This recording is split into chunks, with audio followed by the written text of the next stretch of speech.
Hey, I'm Jay Hickey, born and bred in Hamilton, Ontario, and I play guitar in the Letdowns.ca. I think I'm contractually obligated to say .ca. I'll check with my lawyer.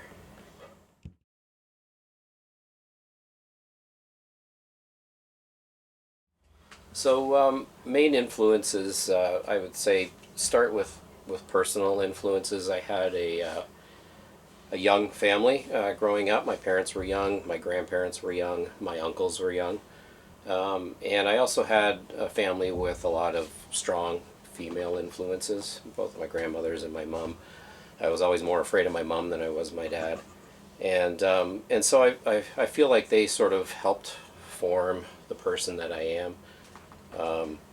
My grandparents and my parents were always very empathetic towards other people. They weren't judgmental. They wanted me to treat other people with respect, and they wanted other people to respect me. I think growing up when I had spiky hair and stuff like that, they were not so much put out by that, but they didn't want people to treat me differently because of the way I looked. So I feel like, really that sort of formed the basis of who I am. I get a lot of things from the time that I spent with my grandparents. My one grandmother was very curious and asked a lot of questions. My other one was very devoted to her family and very supportive of her family and all of her kids and grandkids and everything. And both my grandfathers were sort of different personalities. One of them was a businessman, did well for himself. Another one was a working family man, did well for himself, but was sort of a guy who could fix anything. And I eventually inherited those traits. So they sort of formed the basis of, I feel like, my personality and who I am as a person. Both my parents were very young, and so for musical influences, my father was an early one. He sort of, although he liked sort of some '60s stuff, he also liked some new wave stuff. So I think we went to go see Tears for Fears together at Hamilton Place. I don't think it was Men at Work. I think it was Tears for Fears. Oh, it's like that. I'm not sure. And so, we liked stuff like that. And because I had a young family, I hung around with my uncles a lot. And so my uncles on my mom's side, they were sort of into a bit of new wave, a bit of prog stuff. So I picked up things like Genesis and Phil Collins and Peter Gabriel and that from them. And it was always great hanging around with them because they were really only like, I don't know if they were even 10 years older, they're probably 10, 12 years older than me, but it was always cool to absorb musical influences for them. They'd bring records home. I'd be able to borrow them or tape them while I was there, and they had the cool stereos and everything. So it was always really great to sort of absorb that influence from them. And then on the other side of it, my dad's brother, my Uncle Dave, probably I absorbed most of my musical influences, at least early ones, from him because he was the one who had like the Forgotten Rebels records, Public Image, the Smiths. I think he even had some Cure records, even if he wasn't a big Cure fan. And so it's a contrast, but it's still like that's sort of the musical the musical palette that I draw from and that I really like comes from that. And I always sort of get a kick when I'm like reorganizing my CDs. Like Colombian Necktie is like 2 CDs away from Phil Collins, and that sort of speaks to what my influences were growing up and continue to be to this day. But I spent a lot of time with my Uncle Dave. He was probably closest in age to me. I think he was 9 years older than me and 10 years younger than my dad or something like that. So he again introduced me to things like Forgotten Rebels, and I would go to his house and kind of just go to my grandparents' house, go to his room and just start going through his records. And probably a good number of the records over there belong to him. And if he ever sees this, then I'm going to deny it. But that really sort of formed the basis for me, and it was really the greatest sort of I don't know how to really describe it, but but it's just, again, sort of forms the basis of who I am. Like when you're into music that much, like you really appreciate those early influences and that early exposure. And it's, and to this day, like he's not in the province right now, but we went to shows recently. I saw Public Image with him for the first time in 2008, and everything. So that influences, I really appreciate the influences of my uncles and my dad in exposing me to music.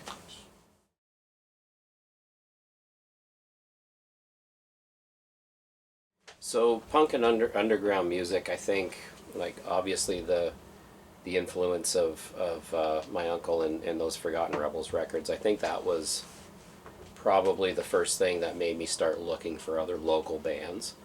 And I remember seeing an article. I probably still have it, of a Wet Spots interview in the Hamilton Spectator. And I'd see that on a Saturday, and then I'd go down to Rave or Zap or something and buy the record that I saw reviewed somewhere. And so it was that sort of early influence of a band like the Rebels that was a big-ish local band that was really good, that you're like, we're really into, and then you're like, okay, there's got to be more of this. Yeah. And so for local bands, like that was the thing, is just keeping an eye out for show listings and for, it might be record reviews or show reviews or something. And I remember going down and buying that Wet Spots record, and I had a homemade poster of the Wet Spots in my grade 7 locker, right? Like I was like, I love that first record. I was really into that. And then you start, like, the great thing about record culture is you get things and you start to read, and that's what I sort of feel like it's missing with like streaming music and stuff like that, is you can't sit there and read the liner notes and see who they thank and see who wrote a song or produced it or whatever, and then go, yeah, I'm going to remember that name next time I go to the record store. I'm going to look something up by that artist. So I think that was it, and again, just having that exposure to a record collection that was actually really good. I've never really talked to my uncle about, like, what made you go out and buy these, or did you buy every Forgotten Rebels record when you decided you liked them, or all the Public Image records. It was, he seemed to sort of be a bit of a completist, so it was like you could get into one and then go back and get the other one and everything. So it was sort of that exposure early on that got me into things really on, and I think that, like I mentioned, having like a close-knit young family and everything, and that was always really awesome for me growing up, and always, it still is. But outside of that, I always felt a bit weird and a bit of an outsider, and so I think that I gravitated towards sort of what you'd call underground or whatever you want to call that type of music, because I sort of felt like I could relate to it, and I felt more comfortable with that type of thing. I could never really get into the stuff that my friends were listening to, or the stuff that other people in school were listening to. And I had a few close friends in grade school growing up, but they never liked the same music, so they always felt like there was something missing.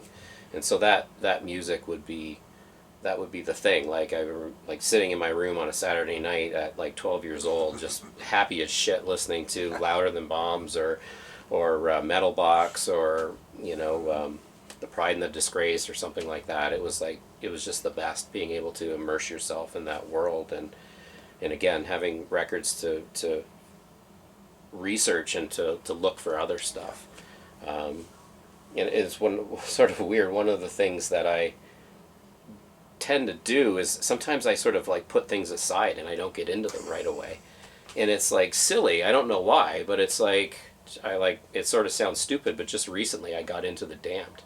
Like, I like the Damned, I knew about them or anything, but to really sit down with the record and absorb it and everything, I did that at like 47 years old. They've been around for 47 or 48 years, but it's also kind of nice, because it sort of gives you something to enjoy and hold on to, as you get older, because you can run out of stuff, right? And so, as I get older, there's things that I was like, oh yeah, I'll go back and listen to that. Like, the only downside of that is sometimes you maybe don't go see somebody and then they're not around anymore, and you sort of miss those opportunities. So So anyway, I think that's those early influences, the early exposure that I had as a young kid, and sort of the need to fit in a little bit, the need to feel at home when you're outside of home. Those are the things that really drew me to punk and underground music.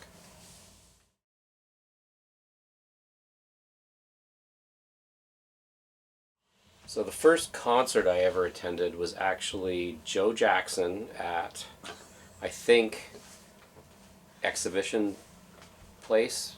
I'm not exactly sure of the venue, but I remember being very young. I know I went with my dad. I think I went with my Uncle Dave as well.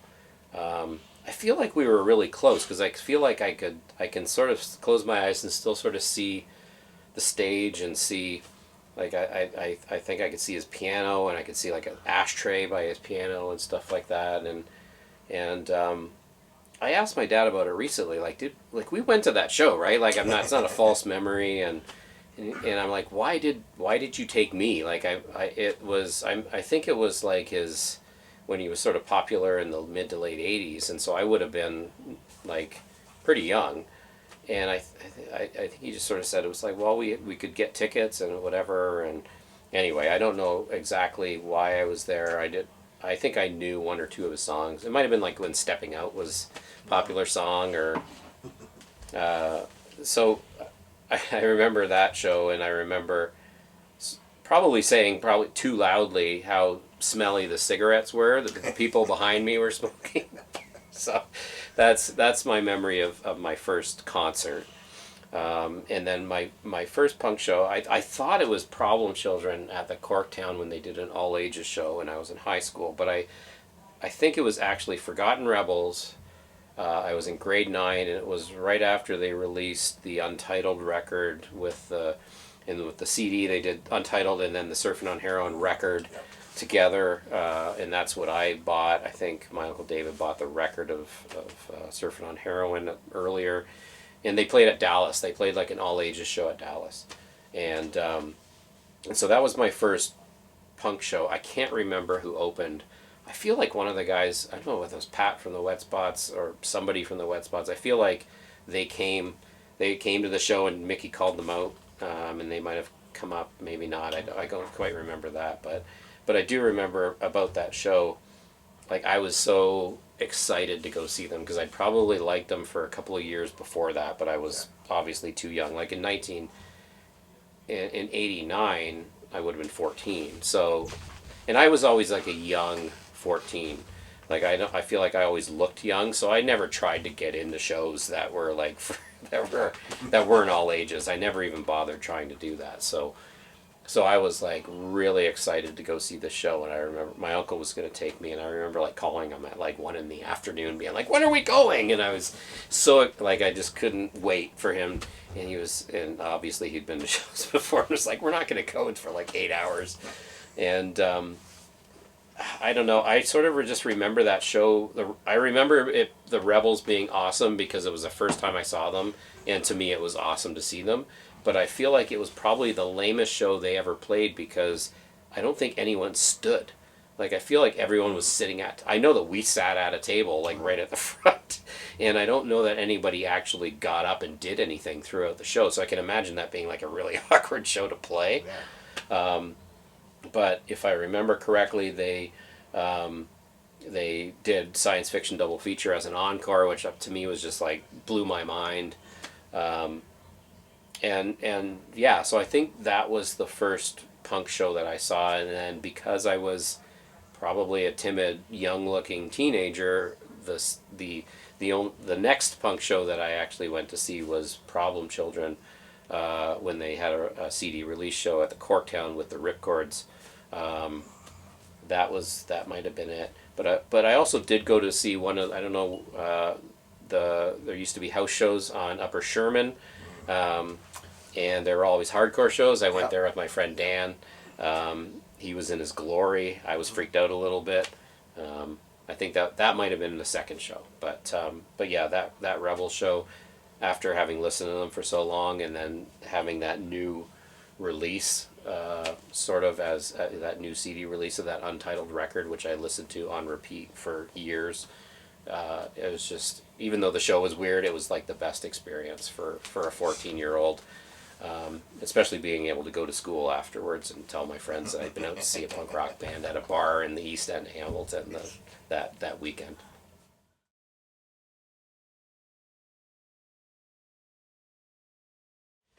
So favorite shows, it's hard for me to narrow down favorite shows because I always feel like the first time I saw bands that I really liked, that I sort of built up an appreciation for, first time I saw them was generally pretty awesome, and it was, I don't know that there's anybody that really disappointed the first time I saw them. So, the first time I saw The Cure in 1992, I was 17. They were like this big. It was awesome. The first time I saw Public Image, it was after they got back together. I'd liked them from 11 years old until I don't even know how old I was in 2008. They got back together. We went to see them at the Phoenix. It was amazing. The cross section of stuff that they played from their catalog was perfect. I saw a band open for Psychedelic Furs called Dear Boy. They're sort of like a dream. They call them dream pop. I think they're just like an alternative pop band or whatever. They put on the best show, and I love their EP. Psychedelic Furs are always great. We saw X the last few times they've come through, and they've been awesome. And those are ones that are sort of like the first time for me. So all of those shows, I can't pick out a favorite because all of the first times were amazing. And more than a couple years ago now, I think it was 2014. There was a Riot Fest in 2014. When I looked at the lineup, I almost died because, for me it was The Cure, Paul Weller, the Buzzcocks. I'm trying to think. I'm blanking on who else was there, but it was like Bob Mould. Like the lineup was just stacked. It was like at some points I had to run from one stage to another.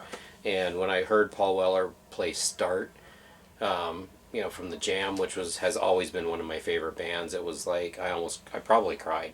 So those types of things are amazing, and they will always live in my memory more than a specific show. The first time I saw the Rebels, even I mentioned that show at Dallas, even though it was weird, it was amazing. And then the first time I actually saw them at the Corktown and with a full room, they were good. And they're a band that when they're on, and when Mickey's into it, it's the best place to be. And I only saw the Wet Spots once. For as much as I liked them since I was in grade school, but I could not get into bars when I was underage, and so I saw them play a holiday show at the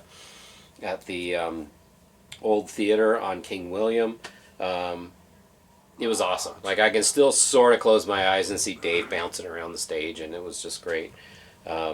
So those are good. And then in local bands, Problem Children always put on a good show. It just seemed like Jamie put everything into every show that he played, and it was never a disappointment to go see them.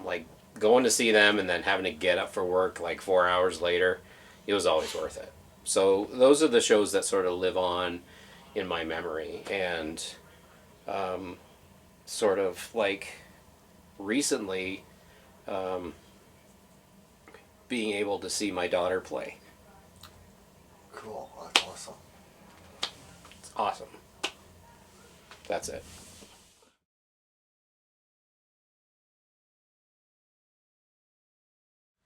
So the craziest thing that ever happened at a show, and I actually had to ask my wife Melissa about this because I was what have we been to that's been sort of nuts, and I was trying to think about it, and we drove home through snowstorms from shows. I remember playing a show with the Vapids in Stratford, and they were in the back of my van, and we were doing basically donuts in the snow highway, and there's gear in the back, and I'm someone's gonna die because an amp's gonna fall on them or something like that. But like in terms of shows we played, there really wasn't a lot that I can actually remember. I'm sure there was, but I think number one, and I've been thinking about this, trying to rank them, and I don't know. Sometimes I think it's a tie. Number one is I went to a show with Problem Children in Muskegon, Michigan, where I don't know whether they're trying to scare me, but they're talking about this town, and they're like, there's a curfew, and we're staying at this house that's above the venue, and you have to get a tattoo by the guy who owns the house, and it was like all this shit, and I think they were just trying to freak me out. But we got there and loaded in, and I was sort of the roadie or whatever, and loaded in all this stuff. The opening band plays. Somebody sets off like a smoke bomb, like, and not like it was like a real, like a tear gas. Like, we had to exit the club because like our eyes were burning and everything was like just ruined essentially. And I don't think Problem Children actually played because somebody let off this bomb, and then we were outside for however long we could be outside because there was a curfew, so you're not supposed to be on the streets. So I don't remember sleeping there. I must have blocked it out, so hopefully nothing awful happened. But anyway, they never played, and we shared a practice space with them, so for months afterwards their gear smelt like this smoke bomb that had been let off in this club. So that was pretty crazy. But more recently, out of all the shows, and talking about new wave stuff or whatever previously, I went with my friend Kent and Bob to see Chalk Circle in Toronto in March of 2020. I liked them as a kid. Again, another thing that my uncle introduced me to, and I kind of liked them. It was like, okay, I'm going to go see them. I had never seen them before, so we had this opportunity to go see them. But it was like, you're starting to hear this shit on the news about this virus and all this stuff happening. And it was like literally the week before everything was shut down. So we went and had dinner next to I think it was at Lee's Palace. And then we went to the show, and I'm standing at the show in between sets or whatever, and this guy collapses in front of me. And it was like, at first I thought it was one of those things where like sometimes people are moving around and they bump into you and it gets a little rough or whatever. And I'm like, what the fuck's going on with this guy? I don't know what happened to him, but like he like had a aneurysm or a heart attack or something. And it was like they ended up calling the paramedics, and it was crazy. And when you think about it afterwards with everything that happened, I was like, it felt like I was in the opening scenes of a movie, because there's like all this crap on the TV and the radio about COVID-19 and about everything that's happening, and then I'm at a crowded place and this guy collapses next to me, and that seems to be like where the movie would take off. Anyway, those are sort of the two craziest things. I don't know which one is crazier, but those are the two craziest things that happened to me at a show.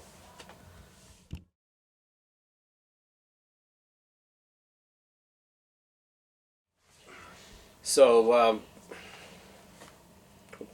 bands, where are we in? I'm thinking, like high school, my friend Dan and I it wasn't a band, but we would get together every weekend and practice. And we always thought it was going to be a band, and we would document our progress. I don't know whether we ever actually played the same song, but we would sort of like hook up a microphone and a headphone to his tape deck and record our practices, and that was sort of my first playing with somebody. But in high school, I was in a band called Catapult, which was taken from an REM song, and we actually played a show at the Corktown on a Thursday night with a band called the Ludwigs from out west somewhere. I'm not sure if it's Vancouver or that far. If I think the only people in attendance were my dad and my godfather, Chuck. And I think we have a picture of some really drunk lady dancing around from that night. So it wasn't a well-attended show, but at that show I met my long-time good friend Larry Reese, who was playing in the Absent-Minded Professors. So I think we opened the show. I think we had the smallest amps known to man that ever graced the Corktown stage that we used for that show. Absent-Minded Professors, yeah, played second, and then the Ludwigs. we were supposed to play some other show, but it never happened. But we used to play. We used to practice at a storage space that a few doors down. I'm old. The name of the band just escaped me, but it was a band that was actually signed to Sonic Unyon. Drummer was the singer. Oh, Shallow. Shallow in North Dakota. Yep. They practiced at this same spot. They were much better than us. But that was sort of the high school band, and then through that band, I met a drummer. My friend Dan, very, very rightly, left the band because they were sort of a bunch of high school guys that sort of were. I would just say disrespectful. Like, let's say that. Like, they might have wrecked his drums. They might have wrecked the free Wet Spots poster that I got from Zap Records and put up in our practice space. So he left, and then they invited some guy he knew named Bert, who went by the name of Bat for some reason. And Bert and I really clicked, and we were sort of like, hey, let's start a sort of a punk band. We both liked the band Sugar at the time, Bob Mould, like who doesn't? And so that we ended up sort of branching off and starting a band together, and he brought in his friend Jay, and we started Tarbelly. So Tarbelly was active from about 94 to 98, and we played shows all over, like we played felt like every week at the Corktown. And in St. Catharines, thanks to Sick Boys and Problem Children. We played in Brantford, we played in Stratford. We went up north with Grey Line, so thank you to Grey Line. We did like a weekend tour of like 5 dates up north in January, which is sort of crazy. It was freezing, but it was a good time. And, we met Rob Seaton from Bleak in Sudbury, which was pretty awesome. So yeah, we had a lot of fun. Like Tarbelly was a band that I think probably could have been a little bit more if we had been a little bit more I don't know, independent or whatever. I feel like, at least for me, I always sort of wanted to be like Problem Children because they were the best band around. And anyway, we were lucky enough to play a lot of shows with them, and it was a good time. At the end of that band, we ended up getting a new drummer, and I felt that we started to write some really good songs. We did a bunch of recording, and the only thing that we actually ever put out was a cassette, which is really awful. But we did some decent recording in Niagara Falls at the same studio that the Sick Boys were using, and I think we recorded pretty much every song we knew, and every song we'd written, and then we did some additional recording later on, and I think that the actual songs were a lot more. They were really solid, and I think that we were heading in a good direction. But that lasted until 1998. There was I almost forgot about it. There was a briefly lived band that came out of Tarbelly that was our new drummer and his brother and myself, and we were called Dentonvale. And Dentonvale is the name of the town in Rocky Horror, and so everyone thought it was a really lame name. I thought it was a really clever awesome name because it was the name of the town from Rocky Horror. It was the name of the town from Shock Treatment, and fuck you if you don't know what that's about. So that was sort of the attitude, and that band didn't last very long. But we played a few good shows. I think we went up, did a little tour up in Ottawa and Renfrew. I don't know if that was with the Vapids or not. But anyway, so there was that band, and then after that, I didn't really play a lot. I jammed with Jamie from Problem Children and Dave from the Wet Spots. We used to do a thing together. We never played any shows. We were never a band, but we practiced every week, and it was tons of fun. And for me, I feel like that it made me a better guitar player. Like I'm not a good guitar player, but Jamie taught me a lot, and I feel like playing with those guys just made me a better player because I had to step up. And so that was great. And then I didn't play much after that. Like after I can't even remember what year it was, but we had kids. Things happened, and then I was talking with Larry, and unfortunately after the year after Amance passed away, he was talking about doing a show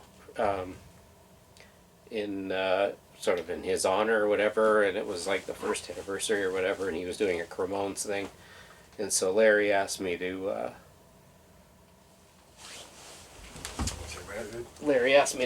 Sorry, this guy's like, he's my emotional support puppet. So Larry asked me to play bass for the first Cremones show, and I don't know how to play bass, so I quickly bought a bass, learned how to play bass sort of really badly, and that was like tons of fun. So that was sort of my first experiment with the Cremones, and it was awesome. And from there, Larry was getting together with the guys that used to be in. Oh fuck! See, I'm old, and as soon as I want to say a name, it like exits out one ear. And anyway, he was getting together with these guys that were in a band that I knew about, and I know the name of somewhere in my mind, Razor Eater. He was playing with these guys that used to be in Razor Eater, and you know, did I want to play with them? And so it was. Well, I joined that band, and we used to do sort of punk rock covers of 50 songs, and that was so much fun. It was like we did a show a couple days before Christmas, and we did like some Elvis Christmas tunes, and we used to do these 50 songs, and they were just the greatest songs, and it was so much fun because it was like, you didn't have to write anything. It was like, here's a song that's kind of cool. Can we do it? And if we could do it, we would do it.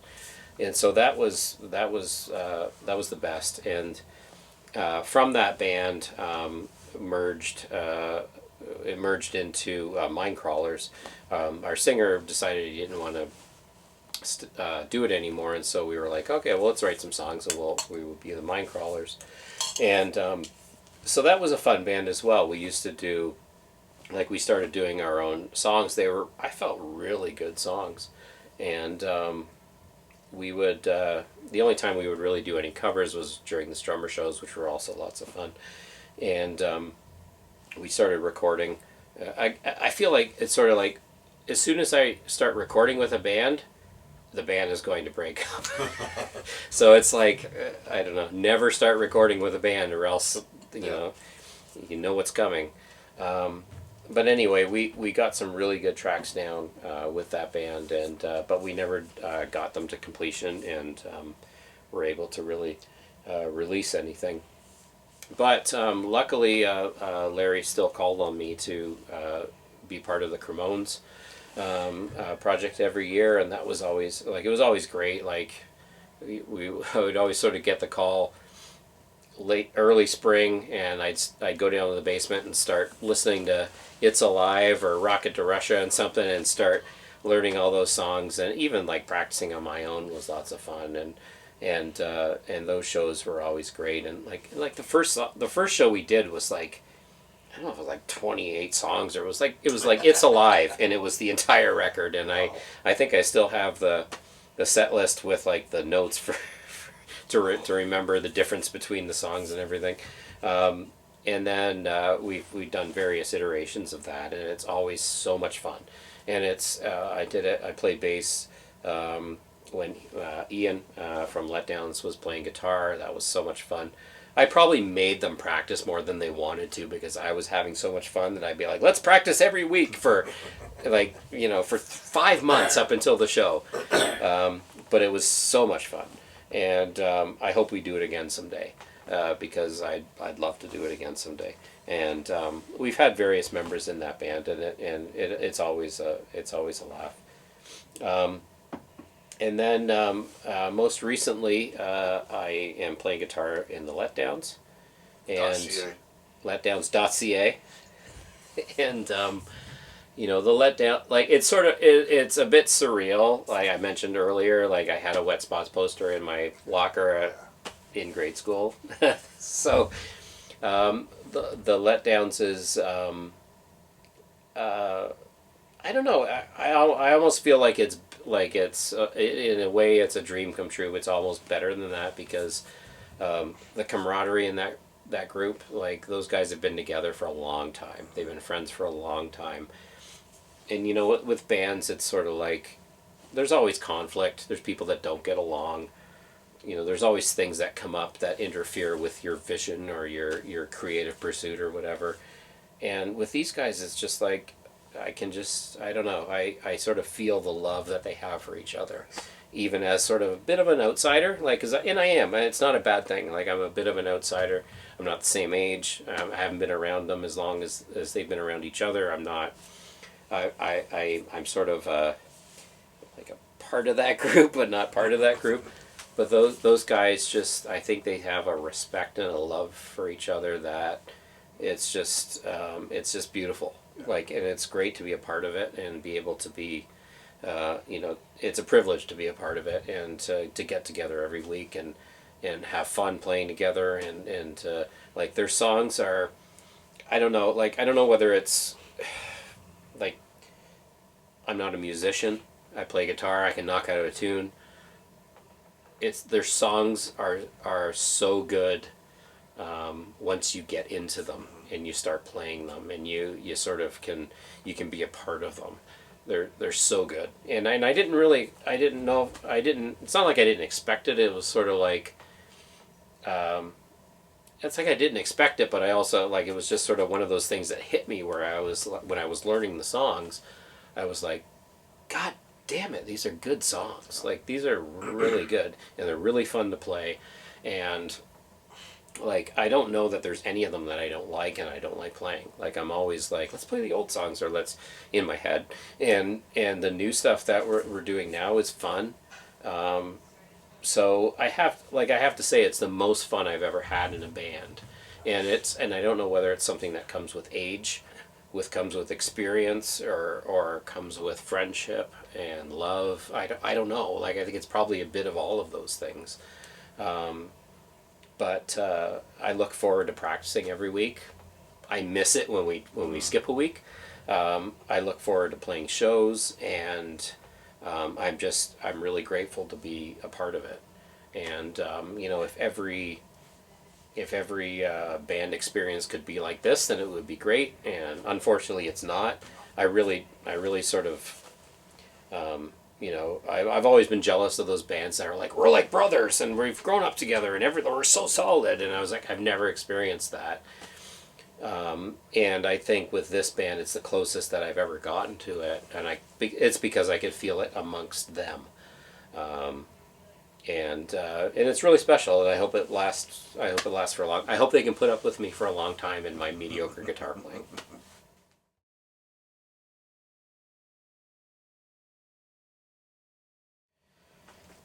I don't know. I don't even consider myself a musician. I can knock out a tune or whatever, but I love playing shows. Like it's always been about shows, and that's what I missed when I wasn't playing was actually playing shows. Even if there's not anybody there, it's just being on that stage. I think for someone like me who's a bit of an introvert and doesn't really, do well sometimes on a one-to-one or in a group or whatever, or finds themselves in a group where they're not necessarily comfortable. It's sort of a weird thing to sort of be up on a stage and be doing something and feeling comfortable there, but for whatever reason that works. And I played in front of a sound man and nobody else. Or I shouldn't say that because, my wife Melissa has pretty much been to every show that I've played and thank you. Like I there's no way to pay that back. That level of support. But playing a show is just great, and secondary to that, practicing and having a creative outlet and being with a group of people that sort of share a portion of that creative outlet, even if not the whole thing, is it's a pretty amazing experience, and it's a weird thing being somebody who's introverted and sort of a singular person in normal life. I'm somebody that actually thrives when I'm creating or working with somebody else, and I feel like those periods where I don't have a band or don't have an outlet for that, it's difficult for me to like sit in a room and come up with a song or do something. It's sort of like, why am I doing this? Whereas when I'm working with other people, it sort of flows naturally, and so that's sort of weird and interesting. And if I can just go on a side road just for a minute, I just want to sort of just acknowledge the fact that you know, Melissa, my wife Melissa, has been always so encouraging of this outlet in this thing, and my friend Larry, like, I really wouldn't be playing today if it wasn't for him. And you know, people like Bob McKnight, and my friend Dave. It's really sort of crazy that we said we weren't gonna cry. It's crazy that like those people can have such an influence and such an impact and be so helpful. So like to sort of like the you know, singular loner guy or whatever, like to people like Bob and Dave and Larry, thank you, because it helps us bring us out of our shell and helps us do those things that we've always wanted to do, but maybe don't have the courage or the ambition or whatever the case may be. It's like it's that encouragement that really helps. And I didn't mention it before, like Bob like used to book us at the Corktown, and he did these Punked Out Thursday things where we would be like the house band maybe, or like the regular band, and there'd be these other shows, and like that sort of support just meant the world. Like, I don't know if I ever thank them for it, or if I ever thank Larry for, you know, bringing me in every few years to something like, hey, do you want to play bass? I know you haven't played in a band for 10 years, but you can play bass. It's sort of like his belief or whatever. And my ability to do that is like half of what got me to do it in the first place. So thank you. So I love playing. Like as a musician, I love playing. I love practicing. I look forward to it every week. I always have, ever since I was in high school, and meeting up with my friend Dan at his parents' house to eat all this full bag of nachos and drink all of his pop, and then play awful songs. Like, it was the best. And it's still the best now when we go and actually play real songs and we drink some beers and we have so much fun. I don't know if there's the least favorite thing. I think is probably trying to figure out, I don't know, it's like how to get your vision out into the world. I don't know, like, I don't know, that's difficult. I don't like the waiting when playing a show. I get nervous on the way to the show. I don't get nervous playing a show. I just get nervous on the way. Yeah. It's like I need to get there and I need to be there and ready to play, and then I'm fine. So those are the two things. It's like trying to figure out, you know, how to get your vision out there, you know, how to get to the venue. Like it's like the simplest things are the things that cause me anxiety. But being able to play and be part of that collective unit and everything is just the best thing in the world.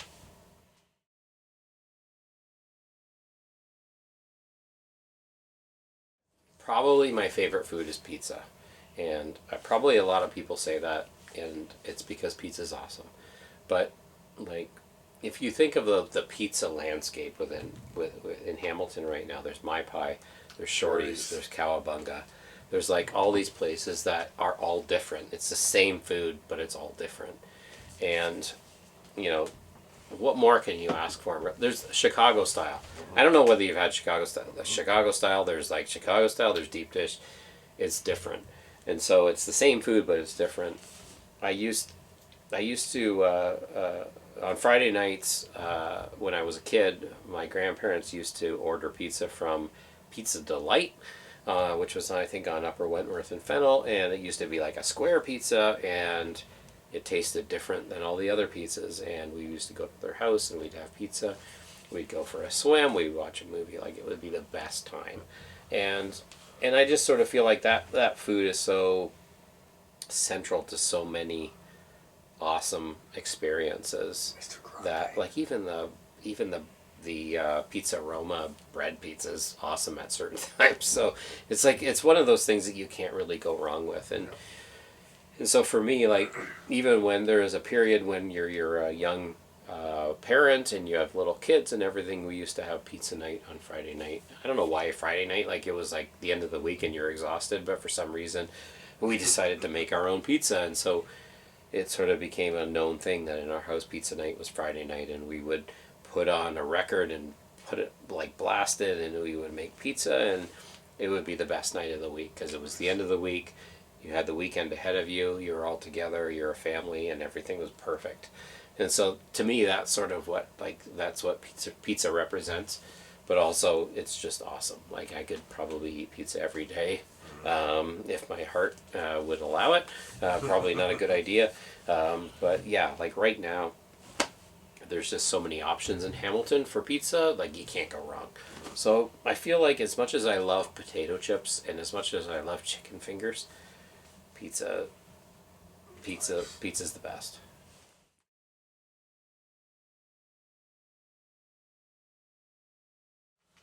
Okay, my useless talent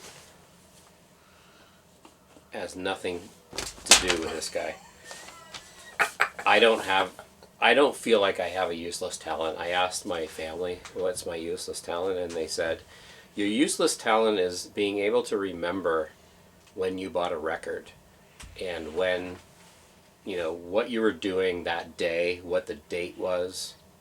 The fact that you could say, I bought Public Image Limited's 9 CD and then went to see Ford Fairlane at the theater on Mary Street. Andrew Clay.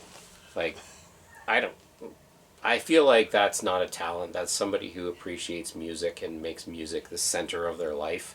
Everybody remembers that kind of thing. So I don't have a useless talent. I'm like the jack of all trades, master of none.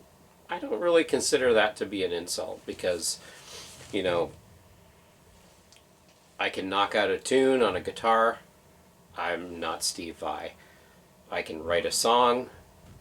I probably can't write a novel. I can install a light fixture or replace an outlet, but I'm not an electrician. Mm-hmm. I feel like having a diverse array of talents is important. You can have a skill set, but you don't need to necessarily be perfect at it. And I can sneeze really loud. That scares my entire family. I've been on tour and been able to fart really loud, which has disturbed some people. I don't consider those to be talents either. But really, I think being able to have an array of talents to whatever degree is worth something. So I don't consider it to be useless. I consider it to be worth something, and I appreciate the talents that I have because I have to work for them. Nothing really comes easily to me. I have to put in some effort for everything that I do. And yeah, you might I might knock out a tune that you like. I might write a few lines that you like, or I might be able to install a light fixture for you, whatever floats your boat. I'm just happy to be a part of your life and to be able to do that. So upon reflection of my notes, I wanted to mention a few things. My kids are the world to me, and they are a constant influence. So when you talk about people who have influenced you, when you're lucky enough to have kids like I have, they influence you. They make you proud, but they also make you think. They make you into a better person. I mentioned before that Bob McKnight, Larry Reese, Dave Ralphs, all of those people have been important to me in my life and have kept me playing, have kept me doing things that I really like to do. And I don't really know how to thank them, but to thank them. And I've been able to do a lot of things with the support of Melissa, my wife, and we've been together for 30 years. I'm only 48. 30. We've been together for 30 years, and without her encouragement, nothing would get done. And thank you to people like Steve, who sort of, find some of us that are sort of lurking in the corners, who have something to contribute, and sort of bringing us into the light like this. I can't thank you enough, because it's been a blast. I'm probably a little drunk, but cheers, and thank you very much for taking an interest. I do appreciate it more than you can imagine.